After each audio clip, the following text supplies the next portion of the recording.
Our group of 4 finally arrived at the ominous tomb of King Olaf Dead Man's Respite. Honestly, the name was strange and threw me off a bit.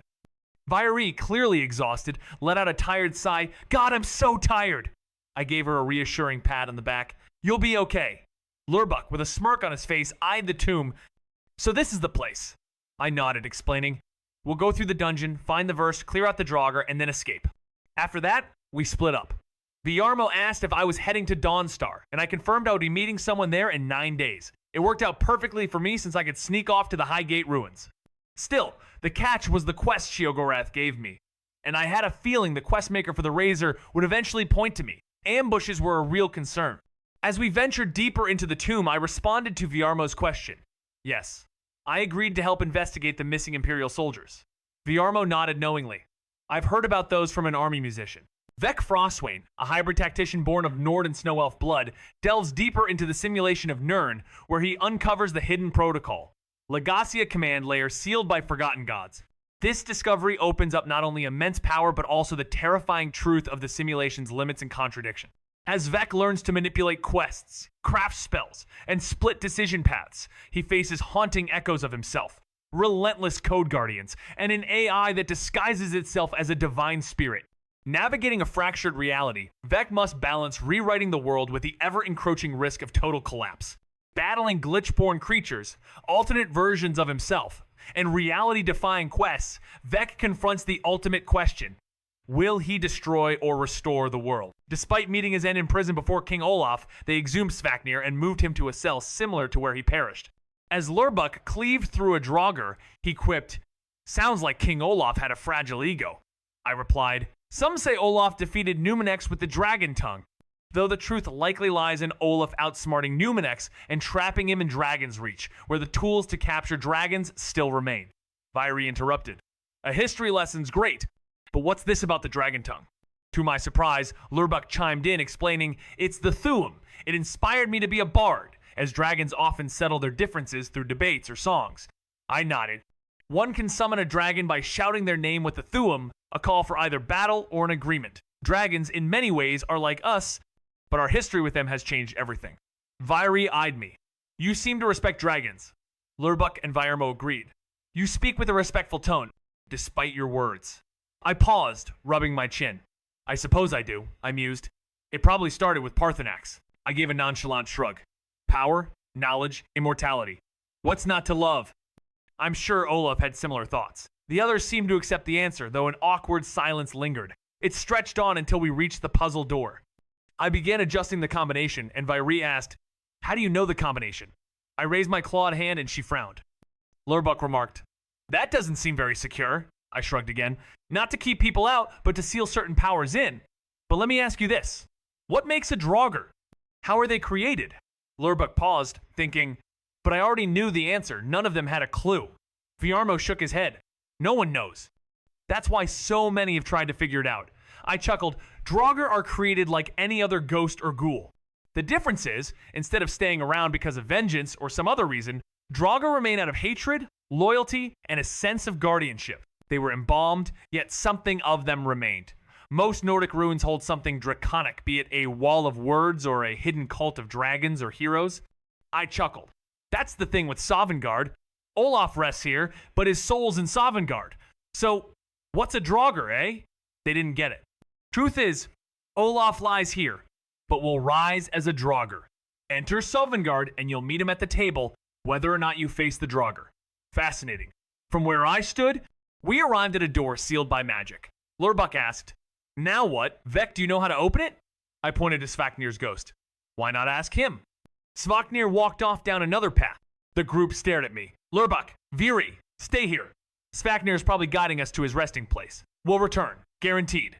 They nodded. Viarmo and I followed the ghost. Vek Frostwain, a shadowy strategist with the power to rewrite reality, stares into the very heart of Skyrim's fractured world. With his ice-forged skills and the ability to manipulate the simulation that governs Tamriel, he dives deeper into the protocol. Legacy, a forgotten layer of code that exposes the world's deepest secrets. Haunted by echoes of alternate versions of himself and hunted by AI guardians, Vek must navigate a landscape where every choice ripples through time, causing quests to glitch, creatures to spawn from the fractured logic, and memories to bleed across realities. With every step he takes, he feels the simulation fighting back, pushing him toward a catastrophic endure, an impossible new beginning. Reality isn't just bending, it's breaking, and Vek might just be the key to either fixing it or shattering it completely. Svaknir vanished with a chilling scream. We exchanged uneasy glances and bolted up the stairs to find Lurbuk gasping for air and Vairi shaking her head. What happened? We asked. Lurbuk caught his breath, still shaken. The ghost appeared and the door opened. I got spooked. Viarmo and I couldn't help but chuckle lightly. This is it. The big fight? I said, my tone serious. All I'll say, don't die and avoid getting blown apart by Olaf's Thuum. They nodded, though Lurbuk hesitated. Can that really happen? He asked, pale. I smirked. Just ask King Torrig or his wife. They'll know. Viarmo coughed. Q, let's move on. Lurbuk, still ghostly pale, followed silently. Vairi leaned in, whispering, Explain. I whispered back, King Torrig was the Jarl of Solitude. Ulfric, leader of the Stormcloaks, challenge time only. It wasn't a fair fight. Ulfric's Thuum tore through Torrig like a whirlwind, leaving nothing but a broken mess. That's messed up, she gasped. I nodded in agreement, but before we could linger, Svaknir's voice boomed, a ghostly echo of vengeance. Arise, Olaf! My vengeance is at hand! Draugr stirred around us, and Olaf emerged from his coffin, his black axe gleaming like a new weapon. I couldn't let this chance slip, but Svaknir was keeping the Draugr distracted. I swung the oath blade, smashing a Draugr's skull. A dozen more followed, arrows barely missing as I cut through them, one after another. Soon, only 3 remained, a Draugr Scourge, a Death Lord, and Olaf. My mana was running thin, but I reached deep and unleashed Lich's Bane, willing myself to finish this battle. A small orb of radiant light materialized in my hand, drawing the Draugr's attention. But it didn't matter. I hurled the glowing sphere forward, and it exploded with a burst of light. As the effect faded, I felt drained, my mana nearly spent. The spell had used up 178 mana, leaving me with barely any left. I glanced up to see my party staring at me and the fallen Olaf. Svaknir stepped forward, plunging his sword into the Draugr's skull. Then, with a flick of his wrist, he strummed his lute, and a beam of light enveloped him, fading him from existence. Thank you, he said before vanishing. The party turned their gaze to me, and Viarmo, with a look of disbelief, shouted, What the hell was that? I shrugged. Magic. No? I mean, what spell was that? I've never seen a restoration spell like that before. I shrugged again. It's an expert-level spell, requires all my mana. It's called Lich's Bane. Pretty effective, don't you think? Viarmo laughed. Effective? That was insane! In a world where reality and code collide, Vek Frostwind, a hybrid of Nord tenacity and Snow Elf, craft delves deeper into the simulation that controls Nirn. As he unravels the hidden layers of protocol, legacy, he gains unimaginable power but also exposes the world's cracks and contradictions. The more Vek bends the fabric of this world, the more the simulation fights back. Faced with echo versions of himself, dangerous code guardians, and a mysterious AI posing as a divine being, Vek must navigate a fractured reality where time glitches, creatures are born from broken quests, and NPCs return with memories that don't belong. As he learns to rewrite quests and manipulate the environment itself, Vek must choose. Will he restore the world, or will he shatter it beyond repair? This cyber fantasy journey is one of self-discovery, shifting timelines, and unraveling the very nature of existence. As we stepped into the ruins, I couldn't help but share a grin with the group. We're heading into another Nordic ruin, I said, the words lingering in the air like a challenge. Vairi, the ever-doubtful one, shot me a questioning look. Wait, really? She asked, her eyebrows knitting in confusion. Yup, I replied with a smirk. This one's already got a useful ally inside. Her face twisted in confusion. A what? I quickly corrected myself. A mage. We've got a mage in there. Her eyes widened. How do you know this stuff? She asked, skepticism clear in her voice. I raised my hands dramatically, letting magic crackle in the air. Magic, I said simply, my voice thick with amusement. Sighing, she just muttered, Let's go. The moment we crossed the threshold, a shout rang out, a woman standing before us, her hands crackling with electricity. Who are you? She demanded. I raised my hands, palms open. Just some adventurers. The puzzle door wasn't quite ready yet. I grumbled a bit, shooting at a Draugr. Thankfully, I actually hit it, despite being a terrible archer. I had promised to shoot Anska in the back, but that was clearly not going to happen. Thankfully, Vairi didn't seem to notice. I then turned to Anska, asking, So, I guess you could reward us for helping you? She gave me a nod and replied, I suppose I could. Fighting Vulcan alone is much harder. I'm glad you showed up. Viri then asked, If Vulcan is so powerful, why come here alone? Anska hesitated before responding, I had assistants, but they ran away when they saw the Draugr. Not every bodyguard wants to face the undead. Vairi, curious, asked, why are there so few Draugr here? Before Anska could respond, I quickly explained, Voken means shadow or darkness. He was known as the Priest of Shadows, really more like an assassin for his dragon overlords. So, he didn't have many guards or subordinates. Anska smiled, impressed. Wow, it's rare to see someone so knowledgeable about dragon culture. I simply nodded. I like to research my loot. The puzzle door was still under construction, so I found myself with an arrow in hand, shooting a Draugr. It was a lucky shot, especially since I had promised to shoot Anska in the back, but was no expert with a bow. Luckily, Viri hadn't caught on yet. I couldn't help but ask, so Anska, any chance you could reward us for helping? She nodded, acknowledging that facing Voken alone would have been much harder. Vairi, ever the curious one, asked why Anska was here alone. With a slight pause, Anska admitted that her bodyguards had run off at the sight of Draugr. Not every bodyguard is willing to fight the undead, she chuckled. Vairi, still puzzled, wondered why there were so few Draugr here. Before Anska could respond, I chimed in. Voken, meaning shadow, was an assassin for dragon overlords. Not the type to rely on guards or a big crew. Anska smiled, impressed. You know the dragon language and culture well. I shrugged. I like to research my loot. She laughed, knowing the real reason behind my intentions. I was after something far more than just the dragon priest. Anska's eyes scanned me from head to toe, intrigued by my unique gear. You've got quite the interesting setup, she remarked. I gave a small nod. I made it myself. The only drawback was that I couldn't wear the Clavicus Vial mask's circlet form constantly. I'd switch to it when I was in a city, or when I needed its power. Wearing it maxed out my speechcraft, making almost all speech-related challenges a breeze. The group fell into a tense silence, only broken by the sounds of battle. Finally, we reached the burial chamber of Voken. Anska charged ahead, excitement in her voice. This is it! Prepare yourselves! I stopped Vairi with a silent gesture, signaling her to let Anska use up her mana.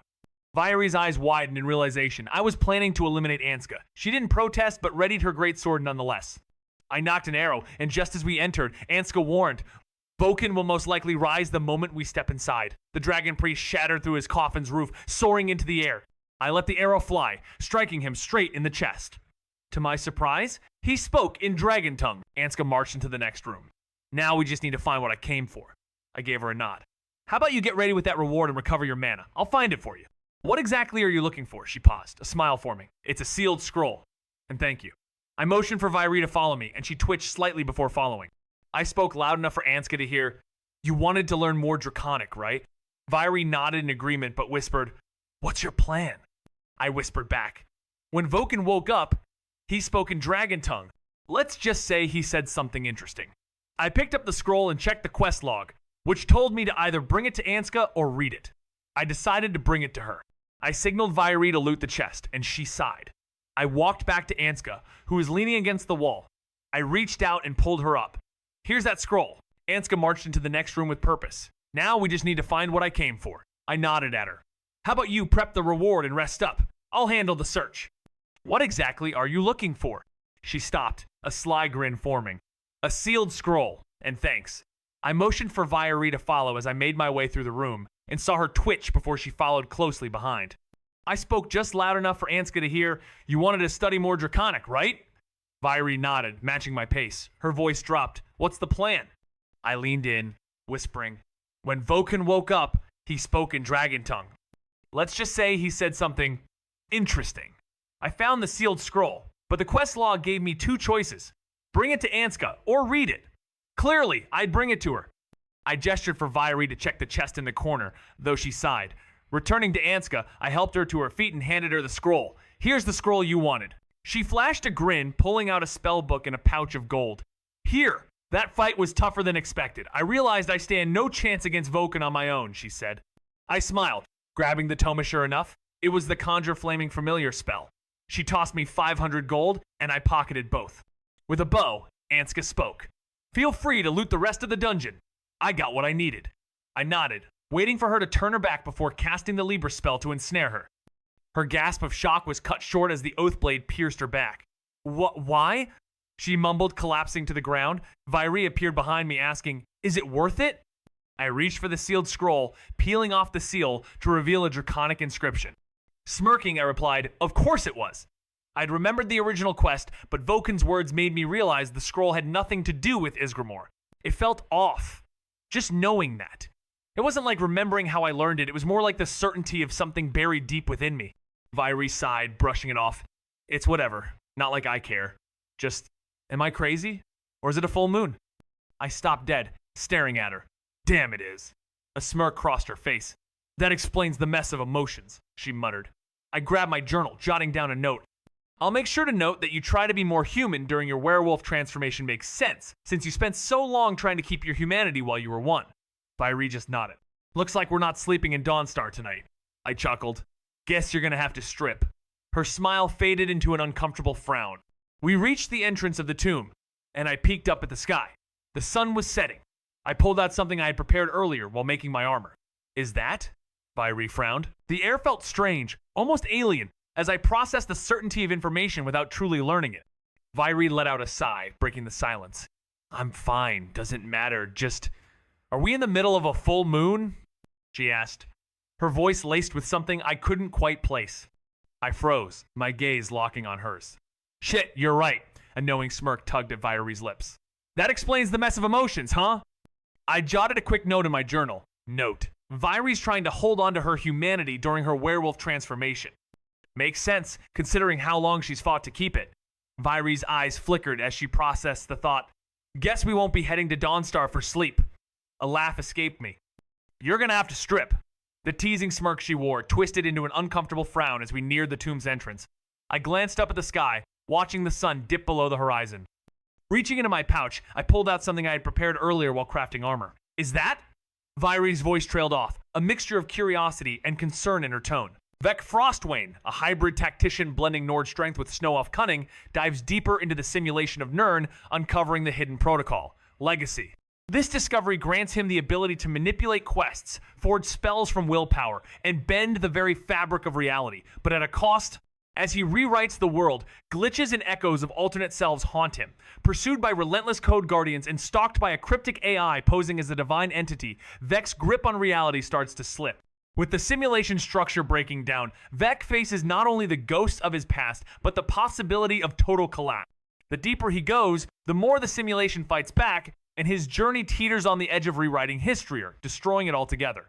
I smiled, and she shook her head, pointing at me. While we wait for me to shift, explain that scroll. What's Konoric mean, and what about the other stuff? I nodded and began, all right, to start with, Konoric means warlord. The mask that represents this status isn't worn by any priest. Instead, it's kept in a temporal vault. Equip the mask, and you'll be sent back to the exact moment it was sealed when Konoric was locked away. But according to this scroll, it's more complicated than just that. Vairi's eyes sparkled as she nodded, clearly more fascinated by the dragon tongue than the common one. So, I dove deeper into the explanation, adding a little flair. As night fell, Vairi transformed into a werewolf, though she seemed much tidier than before, probably because she wasn't trapped in the sewers anymore. I stared at her, but she only tilted her head, refusing to speak to me. I examined her closely, noting how much she had changed since our first encounter. Her fur had thickened, and she now looked more like a wolf than the usual monstrous werewolf. I extended my hand. Paw? She stared for a moment before huffing and holding her hand up. I gently examined it, feeling the texture. To my surprise, Vairi was wagging her tail, seemingly enjoying the hand-holding. Her paw had a peculiar, very light texture, and its bone structure reminded me of a raccoon's offering a new perspective on werewolves. I grabbed her head to inspect her collar when her ears perked up, and she finally spoke, her voice raspy. What are you doing? I smirked. So you're talking now? She frowned. Why should I talk to someone who treats me like a mount? I'm a werewolf, not a horse. I raised an eyebrow. So you're refusing to speak like a pet wolf?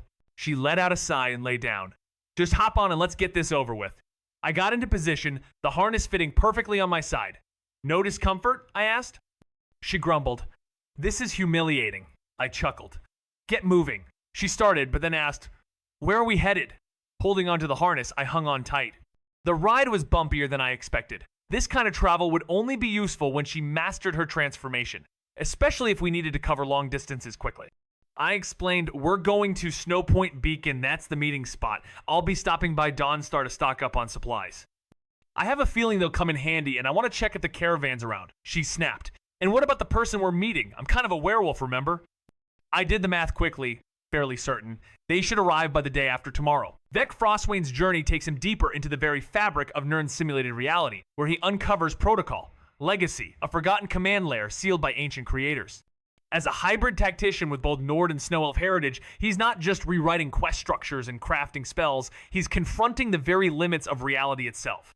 As his reality fractures, haunted by glitching echoes of himself and pursued by code guardians, Vec faces a divine AI posing a deadly riddle. Rewrite everything and risk reality's collapse, or stay within the code and let the simulation consume him. With every decision, he's bending the rules of fate itself. But in a world that resists change, how much of Vec will remain when the code is finally rewritten? I could see Dawnstar from here. I nodded. Fine. I was going to make that offer anyway. Though I suspect you knew that. She clicked her tongue, the sound making me flinch slightly, her teeth flashing better than any growl.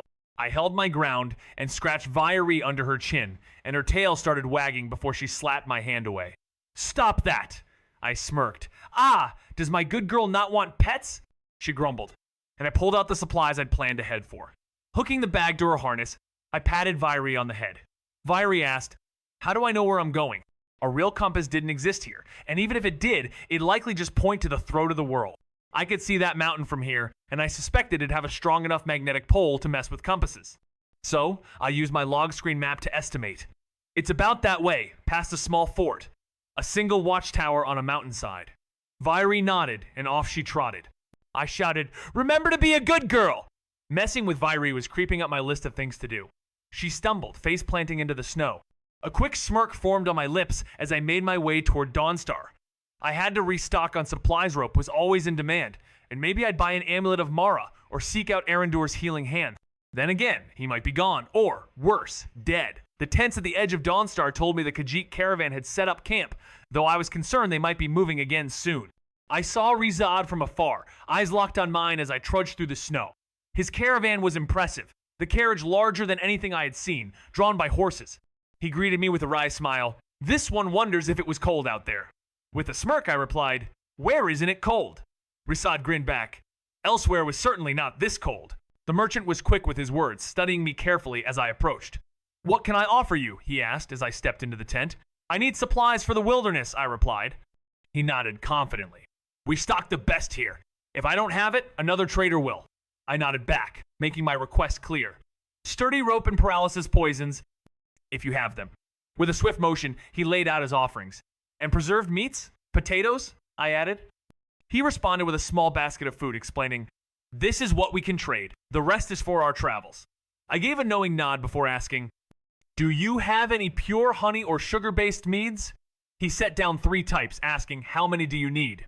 I pointed at the selection. I'll take 4 of these. He pulled out 3 more bottles of the mead I'd chosen, and I asked, how much? Rasad replied, 488 septums for everything. I handed over the gold, storing the items in my deep storage, a rare and useful spell. He noticed, deep storage? Such a rare spell. I nodded. Most convenient thing ever. I have some other business related to your caravan. Rissad's ears twitched. Oh? What more business could you have? I explained, we've recently acquired a large ship still, need a crew, but we want to use it for trade. While most sailors in Skyrim are Nords or Imperials, others can sail too. Rizad caught on. You want the caravan to use the ship for trading, but why trust the caravan, and haven't they tried trading by ship before? With a grin, I chuckled. The greatest thief is one who gets paid by those they steal from, merchants, in a nutshell. The caravan isn't just a presence in Skyrim, it stretches across the entire continent, avoiding only places like Black Marsh and Morrowind. If they couldn't be trusted, they wouldn't be as respected as they are by so many different kinds of people. Rizad tried to conceal his pride for the caravan, but couldn't help but ask, you still haven't answered Medon. You think the caravan has tried trading by ship before? I nodded, acknowledging the thought. It crossed my mind. But from what I know, the caravan has always traveled by land, moving from group to group, sharing knowledge by word of mouth. And then it hit me. 3 reasons come to mind. First, the bad blood from previous attempts to trade across the seas. Second, the East Empire Company, the cost of maintaining a fleet is high when a company controls half the continent. And lastly, the Aldmeri Dominion. Am I right? Rizad chuckled. You're sharp. The caravan deals with more than just basic supplies. In fact, they have one of the largest hands in the drug trade. That brings as many enemies as allies, and things get even trickier when we try expanding that trade. As he sifted through the sack, the tension in the air thickened. The East Empire pulls in 800k every 3 months just from basic supplies, quadrupling what we get. Their hand in the drug trade is minimal, but it's enough to make their operation soar. The caravan can't even cross the East Coast, too many enemies. So, we rely on a ship across the more dangerous West Coast, which is costly. This route is key for trade from Elsewhere to Skyrim, he explained, pausing for a moment. I nodded, piecing together the situation. And that's where the Aldmeri Dominion complicates things. Their obsession with regulations makes smuggling almost impossible. The most lucrative trade route is too risky. Pirates will target us, and the caravan wouldn't be able to retaliate thanks to the Dominion's grip. He smiled, his gaze sharp. So why propose this opportunity? I couldn't help but laugh. Do you honestly think the white gold conquered will hold? Do you believe peace will last? The greatest profits are always in the chaos that follows when everything unravels. Who doesn't love the idea of gold filling their pockets? Risad's laughter echoed through the air, attracting the attention of his caravan and the Dawnstar guards. Yet, beyond some annoyed stares, little action followed. With a grin, Risad asked, "You have new product? Using the docks at Solitude, I assume?" He smirked, sensing an opportunity. The Khajiit will head there. I nodded and replied, "My associate is Sorix Vinius. He's the one in charge of the ship. Speak with him once you arrive." His business is the Winking Skeever. I handed him a small jar, one I had prepared earlier. A little sample of what's to come. Risad raised an eyebrow as he examined the jar, then opened it, inhaling deeply. His eyes widened in recognition. This is his sap. I've only had it once, but I know it anywhere. It's different though. I'll need to test it, but this could bring in some serious profit. He stood, bowing slightly. You've just given me an incredible opportunity. The moment hung in the air like a promise, heavy with unspoken tension. We will remember this, came the cryptic words before they dissolved into the shadows. A subtle nod, a quiet acknowledgement of what was yet to unfold. The journey ahead was wrapped in uncertainty. The road littered with guards who had yet to realize the danger in their midst. A small smile, a gesture of innocence, and the tension flickered away, only to be replaced by an unsettling itch danger. A sharp sensation, like a warning from the edges of existence. It wasn't normal. It was the sense of the unknown, the kind that had only ever stirred in the chaos of combat. Yet, there was no battle, no conflict in sight. The feeling didn't fade as it should have, as everything else did. Instead, it lingered like a shadow at the edge of vision, ever watchful. The inn was a refuge, or so it seemed. No sign of the one I sought, only the eerie feeling that something had shifted. Danger was still there, lurking just beneath the surface. A player, that's what triggered the alarm. Someone was here, in Dawnstar, weaving their own chaos. And with that realization came the uncomfortable truth. I wasn't going to be sleeping tonight. A quiet resolve settled. A room in the inn was paid for, the restless hours ahead, a small price for the puzzle yet to be solved.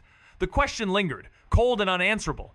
Had Arendar met his end at the hands of this very player?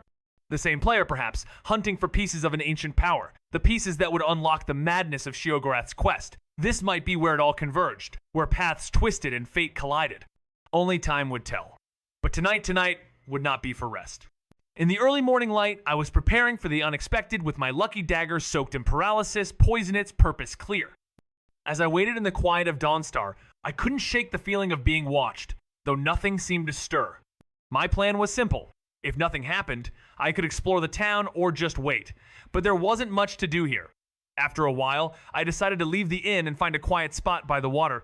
I had brought a fishing rod, thinking it might come in handy if food became scarce, but now it felt like a perfect way to pass the time. As I cast my line, the eerie sensation of being observed lingered, and soon enough, a figure approached the Dunmer, curious about my catch. With a blank expression, I muttered, "Well, no one's ever asked me that before." And thus the waiting game continued, the tension thickening, as the strange encounter marked the beginning of something unpredictable. The town of nightmares was freed, and I decided to head over to Dawnstar. Lately, I've been making my living fishing in Solitude. I mixed truths and lies carefully, using speechcraft on it. The Dunmer was a bit puzzled but sat down next to me. His next questions were clearly aimed at figuring out if I was a real player or not. "Oh? You live here in Dawnstar? I hear Morthal is between here and Solitude. Ever gone there to fish?" I shook my head. "I only use it as a place to sleep while traveling. My name's Gills, people say I'm born to fish with a name like that. What's yours?" "Don't see many Dunmer around here." He froze, as if resisting something, but then said, "You can call me Gray. I'm a traveling priest from Raven Rock." Then he pulled out 2 bottles of mead. I raised an eyebrow. "Pretty neat, huh? The priest from Raven Rock offers a drink, but my senses scream danger. His intentions are clear as I read the quest log. The favor for Sheogorath has updated. I play along, pretending to be relaxed. Not thirsty yet, I say, before probing why a priest from such a distant place would be talking to me. His answer, though smooth, smells of deception. He's here to study the view on Talos, a crucial piece in Skyrim's civil war. As his guard drops, I make my move, slipping my dagger out and striking him in the leg. His eyes widen, frozen by the paralytic poison. With a swift grab, I drag him away, out of sight. The danger still fresh in the air. As we moved out of sight, I quickly tied him up with my rope and gagged him with a cloth. "You should have been more careful, my friend," I muttered. Dragging him to the dark sanctuary, I was stopped by a door that asked, "What is life's greatest illusion?" A moment of hesitation, then I answered, "Innocence, my brother," and the door opened. Inside, the poison I'd used had worked better than expected. He was paralyzed far longer than I thought. Checking my inventory, the poison was supposed to last just 2 minutes. The quest told me to kill him, but I had other plans. I found some embalming tools, lined them up, and drew the oath blade. I stabbed it into his foot, looking down at him with a grin. "I'm going to ask you some questions now. If you try to use your special power, you die." The adventure begins as Vek Frostwain, a tactician born of Nord and Snow Elf blood, delves deeper into the heart of Nirn's simulation. With his mind now capable of rewriting quests, forging spells from sheer will, and splitting reality's paths, he uncovers a hidden command, protocol, legacy, left behind by forgotten gods. But the deeper he digs, the more dangerous things become. The simulation fights back, glitches infecting NPCs, past and future events collide, and Vek is haunted by echoes of his own fractured selves. A wolf-headed companion challenges him with a broken oath. A Daedric fragment creates a new soul anchor, and Vek faces mind-bending decisions, guided by an AI masquerading as a divine spirit. Each step he takes into this world risks unraveling the very fabric of reality. As Vek's power grows, so does the threat of his destruction, and with the ultimate choice ahead, restore the world or erase it completely, he must face the terrifying question. Is he the creator, or merely a player in someone else's game? He was trembling, his gaze fixed on the oath blade. "Do you mean the Hall or the Daw?" I pressed the blade deeper into his neck, and a cry escaped him. "I started at the Hall. I started at the Hall!" With a single word, I cut through the panic. "Backstory?" he stammered. "I'm a priest of Azura from Morrowind, banished from the temple. I came to Skyrim, seeking revenge on the Daedra. I earned the trust of the Vigilance, hoping to use them against the followers of other Daedric lords. That's it. When I woke up, the Hall was already under attack." His words were a fragmented map of time. "What skills did you start with?" I asked. He looked away, frowning. "Destruction, restoration, blessings." But nothing worked. I couldn't even kill the first enemy at Frostflow Lighthouse. "Please, I don't know what you want, but if you're a player, we can work together." I stabbed him in the shoulder. "What did I say at the start?" He shook his head, terror in his eyes. It seemed like he finally understood he wouldn't survive this. Time to end it. "One last question. What bonus did you choose from your blessing skill tree?" His eyes flickered. "I went for the passive effect boost 100% stronger, but it only worked at 50%. I made a note, then swiftly ended the conversation with a slash across his throat. He gasped, "What? Why?" His body went limp, but in that instant, I felt stronger. The same message popped up from the first player I killed. A new effect danger sense, just like the first one, but I had earned more. A passive called Celestial Dew. I frowned. I had definitely gotten it. The tension was thick as I watched the purple butterflies swarm the fallen player's corpse, and in an instant, Sheogorath materialized, scooping them up with a grin. "Fantastic work!" But honestly, I'd have loved more chaos, maybe a little more torture, or a Wabbajack action, you know? Still, you finished the job. Here's what's left for you, everything useful from his inventory. I'm taking the rest. With that, items like the razor's pieces, a giant mace, the skull of corruption, and a hefty sack of gold appeared before me. Then, with a theatrical pause, Sheogorath clapped his hands and performed a ridiculous little dance before pulling down his pants. "Oh, right! The reward!" he shouted as his polka-dotted underwear was revealed. "Behold, the Supreme Uber, Super, Duper Belt, the belt of many effects. A mysterious artifact shrouded in danger and intrigue. When the eccentric figure hands it to me with a grave warning, I can't help but feel a cold shiver run down my spine. Side effects? Oh, just the usual headaches, nausea, vomiting, death, dizziness, and more things like lycanthropy, heart explosions, gender impermanence, spontaneous dental hydroplosion, and, for some strange reason, your mom. My mind races, but the one thing that sticks is the unpredictability of it all. He laughs it off, casually mentioning the absurd consequences, then vanishes with a cryptic chuckle, leaving me alone with a leather belt that seems too mundane for such chaos. But when I check its abilities, my breath catches. Can be used to store certain items. Just how deep does this rabbit hole go? I strapped on the belt without hesitation, its magic hungry to absorb. The moment I shouted, "Store!" the skull of corruption vanished from my hand, and my spell list shivered. Night terrors and dream siphon etched themselves into my mind. Laughter erupted from me, wild and uncontrollable. My passive effects flashed Crimson Belt of many effects, 20% chance of hysterical laughter, frenzy at critical health, 1% madness triggered during sleep. What a trade-off. Ha ha ha. My voice cracked through the frenzy as I fought for control, breath slowing, sanity holding barely. Still worth it. With a grin, I pulled my lucky dagger. Store! Another flicker ran now, every strike carried a 25% shot at Death's Whisper. I paused. My eyes scanned the new passives widening in disbelief. Another wave of laughter threatened to tear free. The Celestial Dew boosted all positive passive effects by 25%, increasing the chances for a critical hit thanks to the belt. With a 31.25% chance to crit, it was clear that my next step was to focus on the Blessing skill tree. I clicked my tongue, muttering to myself, "If I didn't fear Sheogorath's wrath, I'd name my firstborn after you, Jigalag Grey Prince." I shook my head. Picking up the next item, Sheogorath had left behind the pieces for Mehrunes' razor. All that was left was the sheath. There was nearly 49,000 gold scattered around, adding to my growing wealth 50,000 septims now. I had no idea how he had accumulated so much, but I wasn't complaining. Among the loot was a two-handed silver mace, Pendulum, which had an interesting property. It dealt extra damage to undead, Daedra, werewolves, and other abominations. I figured it had something to do with the Vigilant of Stendarr.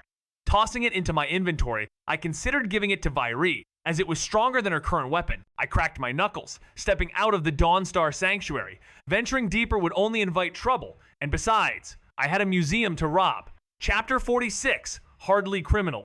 The Mythic Dawn Museum was my next stop. I needed the final piece of the razor. Though I wouldn't be assembling it just yet, I wanted all the parts first. As I entered, the museum curator perked up, greeting me with enthusiasm. "Greetings! Are you here for the Mythic Dawn Museum?" "We have."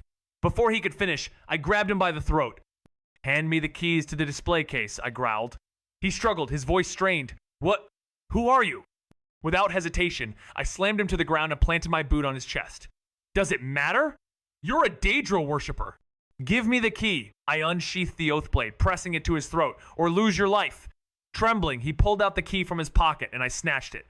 Staring through my helmet, I couldn't help but think this was why I added the moving faceplate. "You should let the past die. Some aren't as merciful as I am." His words hissed through the simulated frost, eyes narrowing like jagged code lines. "Do you really believe the Prince of Destruction who consumes realms like memory leaks would let someone like you hold his razor?" He scoffed. I didn't argue. Just dropped my gaze, flicked open the display case, and took the sheath in silence. I left the museum in one smooth blur, already sorting my thoughts like inventory slots. The belt of many effects note. Just the belt now buzzed faintly with stored power. With it, my hunt had a new algorithm. I pulled the circlet of Clavicus vial from my pack, frowned at the armor conflict, then commanded, "Store." It blinked out. Buffs applied, slot optimized. Even the Wabbajack could vanish into it. But honestly, the Skull of Corruption had more utility in my build. Rings? Optional. I had fingers for those. But now I could carry what couldn't be worn, what couldn't be coded, what couldn't be trusted to reality. I left the cold behind, moving on from Dawnstar without a second thought. The Pale was as barren as it got, offering little more than 2 Daedra quests to pass the time. One of them, the Pale Blade quest. I checked my gear, comparing the Oathblade to the Pale Blade. The Oathblade hit harder, but the Pale Blade had a superior enchantment. No contest. I wasn't about to waste time recharging the Oathblade, so I strapped the Pale Blade to my side and trudged through the snow. Next stop, Snow Point Beacon. By morning, I arrived, seething. Vec, that idiot. If not for that damn contract, I wouldn't be here, stuck in this humiliating mess. Still a werewolf, I managed to get a fire going at least. That should keep the worst of the cold off, if nothing else. Then, I heard it. Footsteps in the snow. Bandits? I slid out of sight, straining to listen. The footsteps stopped. A voice cut through the quiet. "You smell that?" Wood burning. The tension was palpable as they whispered, "You think it's more bandits?" I stiffened, recalling the last time. Had the bandits returned? Did they take care of them? Their steps were slow, cautious, a subtle back and forth of hushed voices. "Did you hear anything?" "No, they're either gone or heard us coming." One asked, You don't think they found it, do you? Found what? What could they be hiding? The small tower seemed quiet, but I hadn't checked upstairs yet. Was it there? I cursed the confusion swirling in my mind. They moved closer, and I heard the final warning, "Stay alert, or Adwin will have our heads." My hand instinctively went to the blade. Would I need to fight them? They could be friendly. This was the meeting spot, the one Vec had mentioned. I took a deep breath, but the crackle of a branch betrayed me. Could they hear it too? The sound of metal slicing through the air echoed as they drew their swords. I could feel their presence, each step measured, each movement deliberate. One emerged from the shadows, clad in gold-tinged armor. Without hesitation, I sank my teeth into his neck, crushing it with a savage force. The second figure froze, stunned by the loss of his comrade. "I have to report this," he gasped, but his composure betrayed his training. I didn't give him the chance to escape. I lunged, claws ripping into his back, leaving his body crumpled. Inspecting the armor, I immediately recognized the design Thalmor. The realization hit me hard. Shaking my head at the mess I'd made, I knew the battle wasn't over. There was something they were hiding. I could feel it, and I was going to track it down, following the faint scent of these elves. With determination, I muttered to myself, "I'll start with that, and then Vec will have no choice but to praise me." As the words left my lips, I caught myself. Maybe I phrased that wrong. Narration box. Thalmor. Of course. I'd hoped not, but I wasn't surprised. Thought box.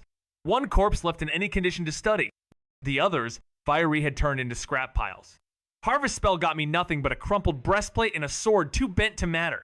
Dialogue bubble. Key, I muttered, plucking it from the crushed skull of the last one standing.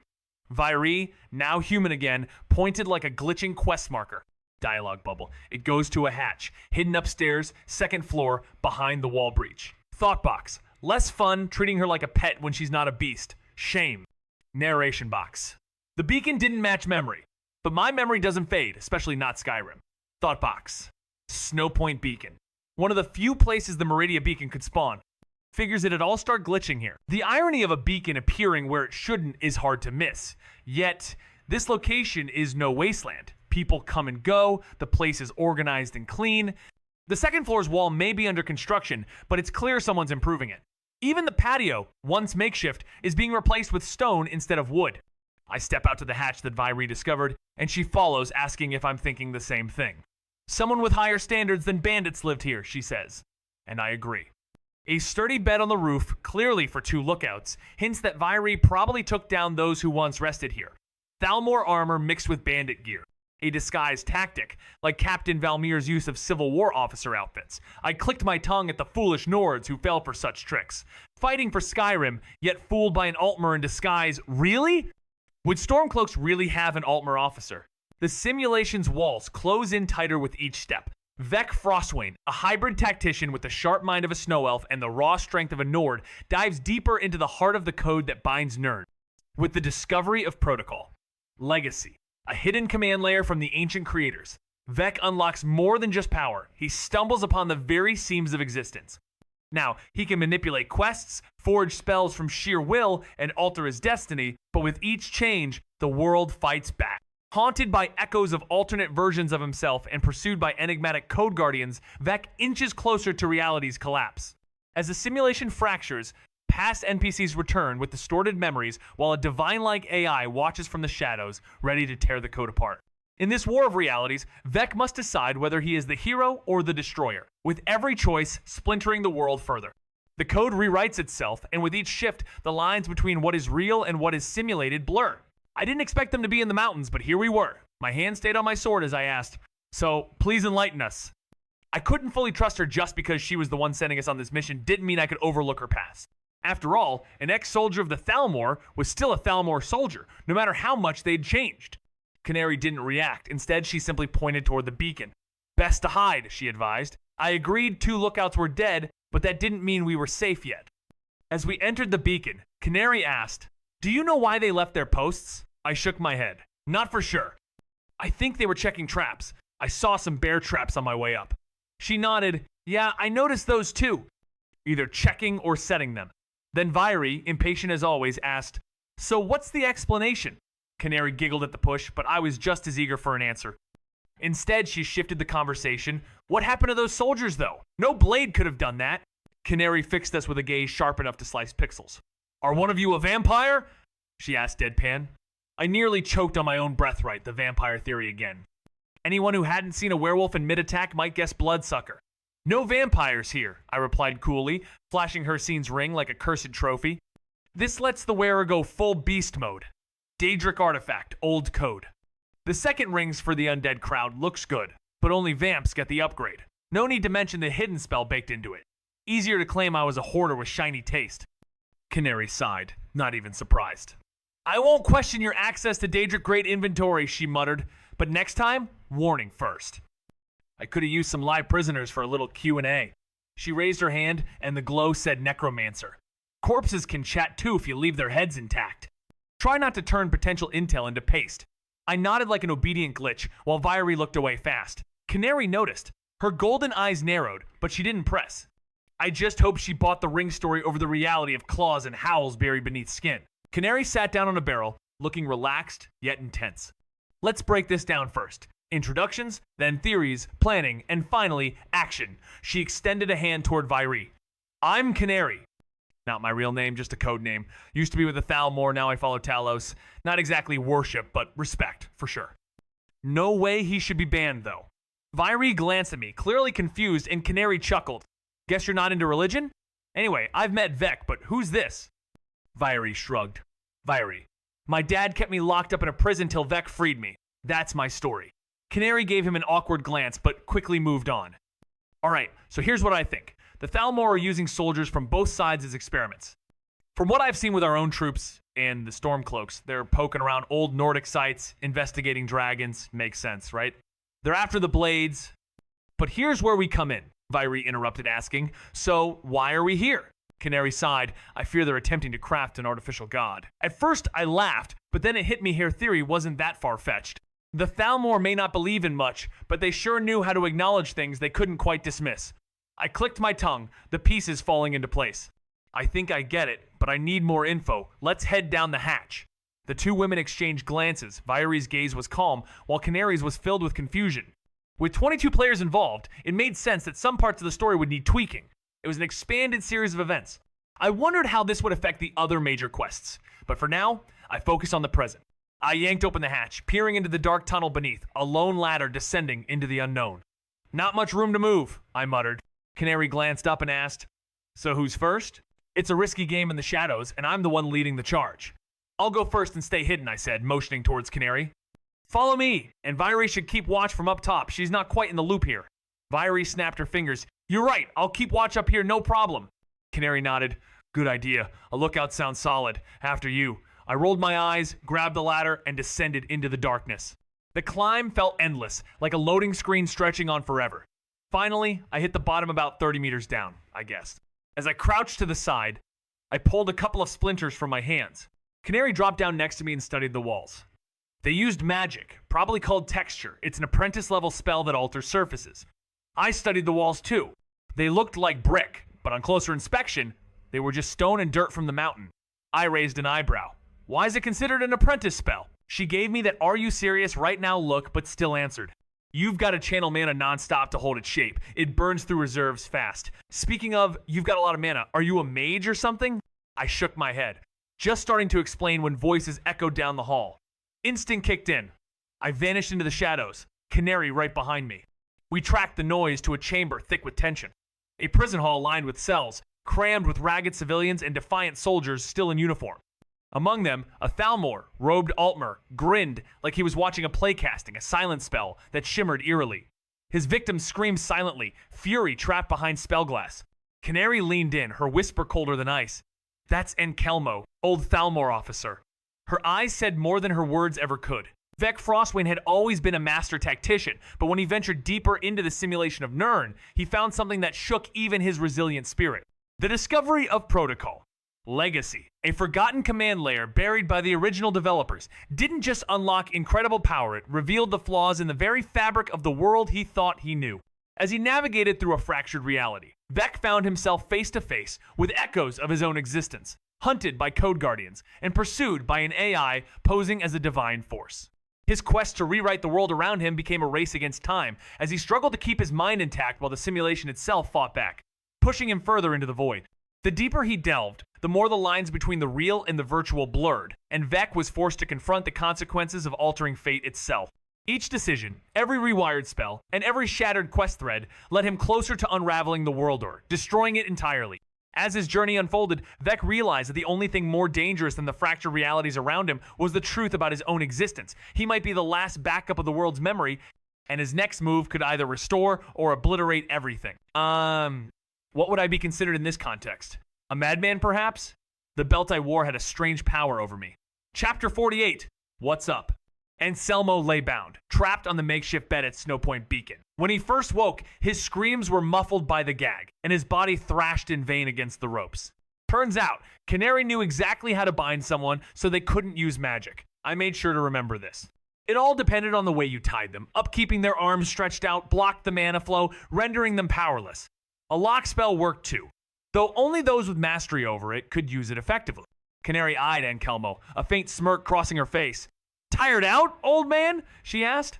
His eyes burned with defiance, but he nodded reluctantly. Canary ripped the gag off, and instantly the old man spoke. "I knew you weren't ready for this mission." She rolled her eyes, but I noticed the tension between them. There was history there. Anselmo turned toward me, clicking his tongue. "If the Order knew you'd care for such weaklings." He trailed off with a disapproving shake of his head. Canary stood tall, looking down at the old man. "The past is gone. What matters is now. You know my skills. Do you really want to test them?" The old man clicked his tongue, defiant. "Alina, you won't get far if you keep chasing these foolish dreams." Canary slammed a knife into the bed near his legs. "That's not my name anymore." "Talk, or I'll make you wish you had," he scoffed. "I'm trained just like he." Before he could finish, she shoved the gag back into his mouth and turned to me, her smile cold. "Vec, I'm sure you have a lot of questions. I'll answer them all after I get the information I need from our guest. Could you please leave me alone while I perform my work? It can be rather messy." Her voice was calm, but her eyes cold steel. I nodded, spine tight. Canary was stunning, yes, but that only sharpened the fear coiled in my gut. Women like Vairi steady, grounded felt easier to breathe around. I remembered she was cooking and bolted for the stairs. Vairi barely glanced up. "So? Want some carrot stew?" Day bled into night. Night collapsed into dawn, and neither of us slept. The screams behind the walls echoed through the floorboards, raw and muffled. I'd used fear, sure played the speechcraft card hard on Grey Prince. But whatever Canary did, it was on another tier. I caught Vairi staring at the hatch, face pale. Then she moved Veda blurgist as the trapdoor groaned open and a Thalmor soldier emerged from the dark. I was right behind her when Vairi seized the soldier, and with a swift motion, I slit his throat. The hatch was clear, but I dropped a clump of snow to check for invisibility. It hit nothing an empty fall to the bottom. I hadn't encountered an invisible enemy yet, but the thought alone kept me cautious. I searched the Thalmor who had climbed up the ladder, nothing of importance. Vairi gave me a quick nod, dragging the body away to join the others. Inside the beacon, I saw Canary and asked, "Is he talking?" She shook her head. "Not yet, but he will. When standard methods fail, boredom is the most effective. Leave someone alone long enough, and they'll talk, especially those braced for worse. It's not weakness, but the shock of constant stimuli followed by complete silence can break even the toughest. But we'll see how long he holds out." She glanced around. "Where's Vairi?" I pointed to the hatch. As I prepared to leave, the air felt thicker, charged with tension. "It's time I head back down and see what's waiting for me," I said, ready for whatever came next. Canary agreed. A whole day's passed. The Thalmor run on strict routines. If Anselmo's gone missing for too long, that could raise suspicion. Even a high-ranking officer like him would stick to meal schedules. A new soldier showing up means the lookout's shift changed. She eyed me for a moment, then raised the question. "Are you a Breton?" "You have." "Well, your complexion. It's rare to see someone with pointed ears who's not a mer." I blinked, realizing the point she was making. "I'll go grab the armor off the body," I said, already knowing what she was hinting at. The task was set, and as she sat down to eat, I moved forward, getting into the Thalmor soldier's armor. The disguise fit perfectly. All I needed was a scowl to complete the illusion. My beard was a minor inconvenience, but Anselmo's was neatly trimmed, so it might work. After a bit of work, I managed to tidy up my beard. But here I was, back in the tunnel. The lights were replaced, yet everything seemed as it should. Keeping my head low, I walked with a strict yet comfortable pace, just as Canary had taught me, the same one the Thalmor used. My espionage skills were on the rise, confirming that my disguise was working. My thoughts drifted to the possibility of other hidden skill trees. But that was a question for another time. I needed a player I could trust. As I passed by the jailhouse, two Thalmor soldiers emerged. They noticed me, Back from guard duty? Did the Grand Wizard leave today? I choked, deliberately making my voice raspy. Not that I know of. I only saw the shift change. With this sore throat, I'm in need of a break. One of them slapped my back. I glanced around at the few wizards in the room, but none of them seemed to notice me, too absorbed in their work. At the center lay the lifeless body of a dragon. Its muscle and skin still clung to parts of the corpse. As I slowly made my way towards the thick gemstone at the back of the room, casting off a red light, I recognized it instantly. It was a much larger version of the red crystals from the Centurion Dynamo core. Though I had no name for them, I knew their power. Looking around the factory, my heart sank there. Tucked in a corner was a replica of Alduin's wall. I knew what they were doing. I froze, but then a wizard in golden robes pointed at me and barked, "Go fetch another prisoner." I nodded and left the factory, unease gnawing at me. I had to follow to understand where this dread was coming from. I glanced around at the wizards scattered about, lost in their work, unaware of my presence. At the center of the room lay a dragon's corpsite, massive form, unmistakably lifeless. Yet remnants of its flesh still clung to parts of its body. I absorbed everything in the room as I slowly advanced toward the source of the ominous red glow at the back of massive gemstone. It immediately struck me. It was a giant version of the red crystals I had seen inside the Centurion Dynamo core. These crystals were a mystery to me, nameless and incomprehensible, but seeing one of this size, I couldn't shake the feeling that something important was unfolding. As I turned my gaze across the factory, I saw something else, a replica of Alduin's wall. I pieced it together. I understood part of their twisted plan. But before I could react, a wizard clad in golden robes singled me out, barking an order to fetch another prisoner. I nodded reluctantly, stepping out of the factory. A deep unease gnawed at me. My instincts screamed that something was wrong, and I needed to figure out what was causing this ominous feeling. So, I followed along, determined to find out what was truly happening. The wizard's sinister grin stretched as he saw the soldier dragged forward. "Ah, perfect! A storm cloak, just as I desired," he remarked, his voice full of dark satisfaction.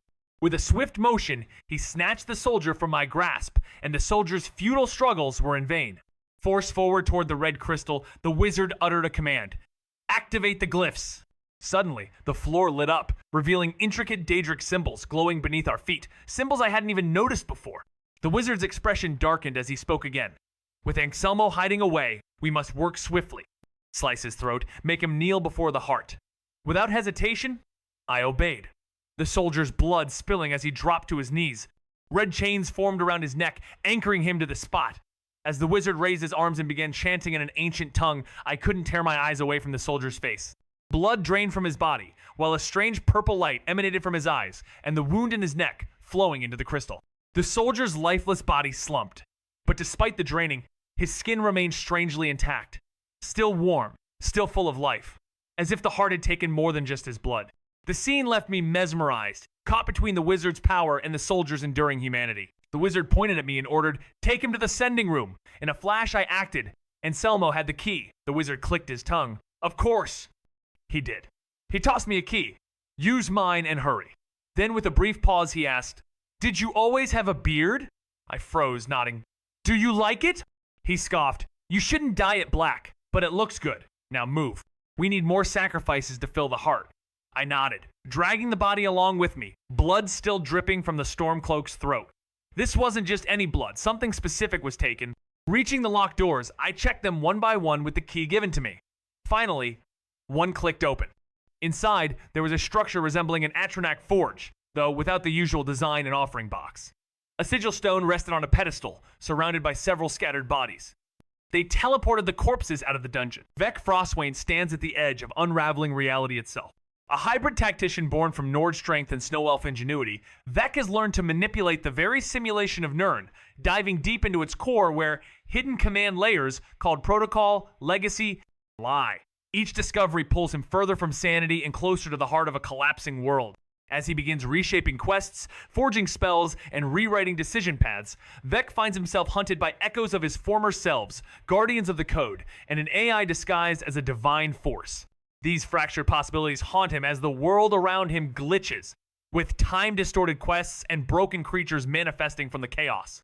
With a sentient book rewriting the future and alternate versions of himself battling through shattered realms, Vec must decide whether to restore or destroy the world he's come to know. But every decision is a risk, for the deeper he rewrites reality, the more the simulation fights back. They called it an anomaly, but it was more than that, something beneath the code, a contradiction wrapped in prophecy. You don't need the wall, I said, trying to shape the chaos into language, but the wall matters more than anything. The blade's remnants of a mission long buried once hunted dragons now hunted themselves by the Thalmor. Alduin's wall wasn't just history. It was a trigger point, a trap, a convergence site. They're planning something there. I know it. And that's not even the core of it. I saw a dragon corpse dissected, studied, paired with a blood-red crystal pulsing with stolen life. Soldiers sacrificed, their blood and souls fueling something unholy, mechanical, alive. A build, something immense. How did they move the bodies? Canary asked. Teleportation, I said, rubbing my temples. Platform-based, set coordinates, systematic. And then I dropped the final thread. Ansel moded, he give you anything? The silence that followed was heavier than prophecy. She tilted her head, a soft sigh escaping her lips. Not much, nothing extraordinary. Did you spot a man down there in almost gold robes? I nodded, recalling the wizard. He seemed in charge, but his attire didn't strike me as anything special. Canary, however, elaborated on what I missed. That's Mural. He's the Grand Sage of the Thalmor, overseeing their mages and missions. My curiosity piqued. I asked, does someone named Encano work under him? Canary blinked in surprise. Yes, he's actually on a mission at the College of Winterhold. My mind clicked into place there, was definitely a player there. The college was the easiest place to learn magic, after all. Just then, Vairi chimed in, I'm a bit lost. Can you simplify this? I'm all in for helping you, Vec, but... I paused, seeing Vairi as nothing more than an NPC, her thoughts tangled with my own plan. A prophecy, ancient and ominous, is unfolding in Skyrim, and I've just stepped into the middle of it. My mission? To ensure the Dragonborn defeats Alduin, the World Eater. But things aren't as simple as they seem. The Thalmor are involved, and their plans? Far more complex than I ever imagined. They're not just aiming for some new broken machine of the past. No, they're creating a contingency, ready for the world to end again if necessary. What can I do? I'm in this not just for the fight, but to unravel their twisted schemes before it's too late. Each step I take, however, draws me closer to a game where the lines between fate and manipulation blur.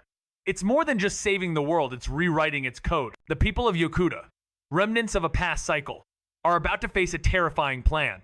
The Thalmor, with their cryptic ambitions, aim to skip into the next cycle, bypassing history itself. But that's just the beginning. They have a darker plot, to resurrect Talos, a god to many, and trap his soul in the body of a dragon. This would tarnish his divine legacy, turning him into a monstrous figure in the eyes of the world, especially with the return of dragons and Alduin. Some might still revere him, but politically the plan would be disastrous. Why? The Thalmor's true intentions are far more insidious. They believe they can either kill Alduin or use the last Dragonborn to do so. Once Alduin is slain, a new war will erupt, and Skyrim will be plunged into chaos like never before. High Rock's economy falters, veins of trade choking, while dragons stir across Hammerfell's ancient mounds like echoes from Skyrim's cursed soil. How do dragons even come back, Vairi asks, Canary leaning in. I answer without blinking.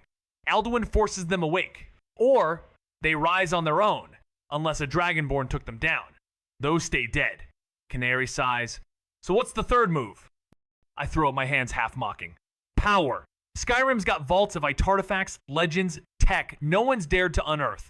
I know at least 5 tombs full of relics. And that's a low ball. I kept the real list close. No need to give them everything. Vairi's eyes narrowed. What now? Canary didn't hesitate, she locked eyes with me. Details. I want everything. I glanced between the two women. One was a werewolf, locked away for most of her life, Vairi, whom I knew I could trust. The other, Canary, was a former inquisitor with the Thalmor. Her current allegiance still a mystery, though she seemed to be working for General Tullius now. The real issue? I hadn't yet completed the speechcraft training needed for the contract perk, the very one I had faked with Vairi. If I tried another fake, Canary would catch on, and Vairi might too. I let out a deep sigh.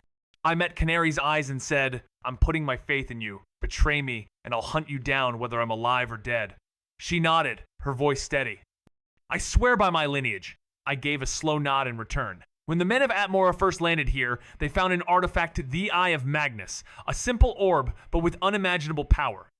It was left here by Magnus himself. If I'm right about what's coming, I'll eventually meet the one who uncovers it. There's a Thalmor named Encano near it. I paused to gauge their reactions. Vairi just stared at me, confusion written on her face, her indifference clear. Canary stood frozen, her face pale, eyes wide in shock and horror. She had pieced together the grim reality of what we had to do. We need to kill everyone here. Burn this place down. erase every trace of the Thalmor. If we do it right, other soldiers will think it was part of the cover-up, a failed mission to conceal what they were doing. We all nodded, and without a word, the plan was set in motion.